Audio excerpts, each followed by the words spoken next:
पूरब और सौम्या की शादी खूब धूमधाम से हुई। घर में खूब रौनक थी। दोनों बड़ी बहुएं रजनी और मीनाक्षी छोटी बहू के आने से बहुत खुश थीं, क्योंकि वह गरीब घर से आई थी। लेकिन बड़ी दोनों बहुएं बहुत अमीर थीं। कुछ दिनों बाद तक तो प्यार प्रेम ठीक चलता रहा, लेकिन उसके बाद एक दिन रजनी बोली, सौम्या, थोड़ा जल्दी करो। एक ही काम में इतना समय लगाओगी तो कैसे चलेगा। तुम तो ऐसे कर रही हो जैसे अभी भी तुम्हारे हाथों में मेहंदी लगी हो।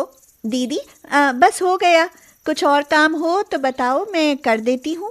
मैं क्या काम बताऊं?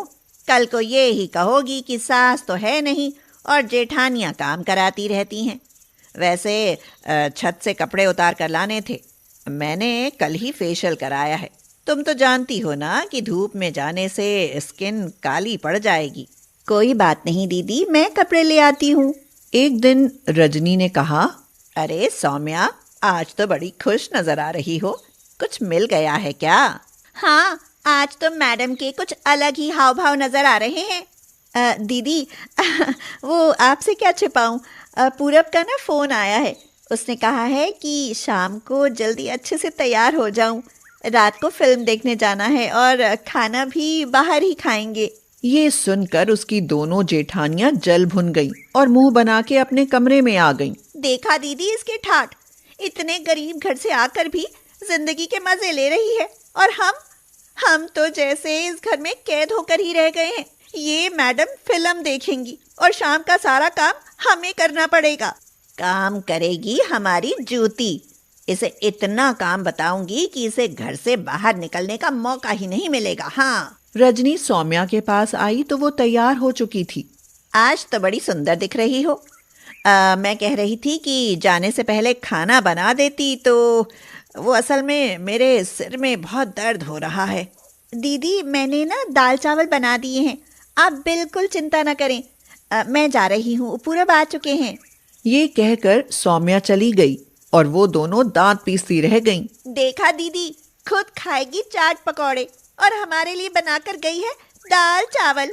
हमारे पति तो जैसे कुछ कमाते ही नहीं, कभी आज तक सिनेमा नहीं दिखाया हमें। आज आने दो रवि को। बात करती हूँ कि ऐसी कौन सी मोटी तनख्वाह दे रहे हैं पूरब को, जो बीवी को इतना सैर सपाटे करा रहा है। तीनों ससुर जी की एक ही दुकान पर तो काम करते हैं, फिर भी उसके इतने ठाठ। उन दोनों को समय काटना मुश्किल हो रहा था। दोनों की नजर घड़ी पर थी।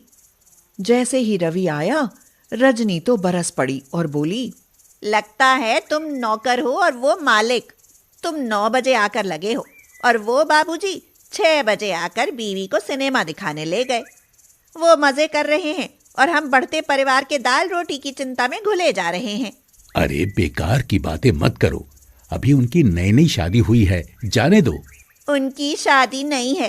हाँ, हम तो जैसे पुरानी होकर आए थे। रवि ने उसकी एक नहीं सुनी और सो गया।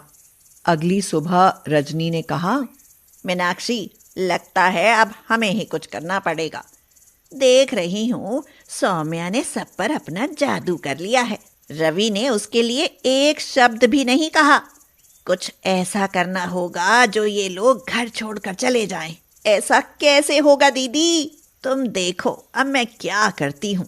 सुबह जल्दी उठकर रजनी और मीनाक्षी गैस चूल्हे पर बच्चों के लंच के लिए पास्ता बनाने लगी। दीदी आपको कितना समय और लगेगा? वो मुझे पूरब का लंच भी बनाना है। तो इसमें हम क्या करें? हमें भी तो बच्चों को देखना है। वैसे भी ये चूल्हा हमारे दहेज में मिला है। अगर तुम्हें मिला है तो अपना चूल्हा रख लो। सौम्या क्या कहती। चुपचाप वह वहां से चली गई और पूरब बिना नाश्ता और लंच लिए चला गया। अब तो ये रोज का काम हो चुका था। जब भी सौम्या खाना बनाने चलती, वो दोनों पहले ही गैस पर अपने और अपने बच्चों के लिए कुछ बनाने बैठ जाती।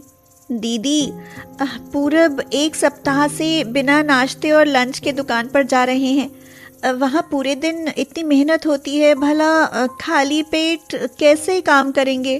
तुम्हारा पति दुकान पर काम करता है और हमारे पति तो जैसे वहाँ झक मारते हैं। कह दो अपने पति से कल से दुकान पर जाने की जरूरत नहीं है। बात बढ़ने लगी। पूरब और उसके दोनों भाई भी वहां आ गए। पूरब ने कहा, बस करो भाभी, सौम्या गरीब घर से है तो इसका मतलब ये नहीं कि तुम उसे रोज मायके के ताने दोगे। अगर अपनी भाभी से तेज आवाज में बोला ना तो जुबान खींच लूंगा। इसे लेकर निकल यहाँ से। आज सौम्या बिल्कुल टूट गई। उसे एहसास हुआ कि इंसान के पास पैसा होना कितना जरूरी है। दुकान, मकान, सबसे उन्हें निकाल दिया गया। छोटी सी बात बड़ी हो गई। सौम्या और पूरब घर से बिना कुछ दिए निकाल दिए गए। चलो पूरब, मेरे घर चलते हैं। जब तक तुम्हें कोई काम नहीं मिल जाता तब तक वहीं रुक जाते हैं। नहीं सौम्या, मैं किसी पर बोझ नहीं बनना चाहता। उन्होंने रात तो फुटपाथ पर काट ली, मगर भूखे पेट कैसे रहेंगे। वहीं सड़क बनाने का काम चल रहा था। पूरब ने 1 दिन 2 दिन मजदूरी करी और दाल आटा खरीद लाया। सौम्या ने कहा, दाल आटा तो खरीद लाए पूरब, लेकिन रोटी बनाने और दाल पकाने के लिए चूल्हा और बर्तन भी तो चाहिए। अरे ये तो मैंने सोचा ही नहीं। अभी चूल्हे के लिए क्या करूं? चलो आप चिंता मत करो, मैं लकड़ी का चूल्हा बना लूंगी। गांव में लकड़ी का चूल्हा ही तो चलता था। सौम्या ने सड़क के किनारे खड़े पेड़ों की कुछ लकड़ियां बीनी। उसे वहां एक फूटा हुआ घड़ा भी मिला, जिसे उसने वहां लगी प्याऊ से पानी लेकर धोकर साफ कर लिया और लकड़ी का चूल्हा बनाकर घड़े में दाल चढ़ा दी। बाकी टूटे हुए घड़े के हिस्से में आटा गूंथ लिया। आते जाते फुटपाथ पर लकड़ी के चूल्हे पर मटकी में बनती दाल को लोग रुक रुक कर देखने लगे। क्या ये खाना तुम बेचती हो? पहले गांव में लकड़ी के चूल्हे जलते थे जिन पर मिट्टी की हांडी में सब्जियां बनाई जाती थी। अब तो जैसे हम वो सब चखने के लिए तरस ही गए हैं। अगर आप चाहें तो यहाँ खा सकते हैं, लेकिन बर्तनों का कुछ अभाव है, इसलिए कुछ टूटे मिट्टी के बर्तनों में ही खाना पड़ेगा। आप दीजिए, मैं खा लूंगा। सौम्या ने उसे झटपट दाल रोटी परोसी। खाना खाते ही उसकी आंखें भर आईं। आज तो सच में अपने गांव में खाना बनाती हुई माँ की याद आ गई। मैं इस खाने के लिए तुम्हारा एहसानमंद हूँ। मेरे जैसे बहुत से लोग आज भी ये स्वाद ढूंढ रहे हैं, इसलिए तुम ये लकड़ी के चूल्हे पर खाना बेचना शुरू कर दो। और वह उन्हें खाने के लिए 100 रुपए देकर चला गया। सौम्या और पूरब ने फिर लकड़ी चूल्हे पर दाल रोटी बनाकर बेचनी शुरू कर दी और चमत्कार हो गया। कुछ ही दिनों में उनका काम बहुत अच्छा चलने लगा।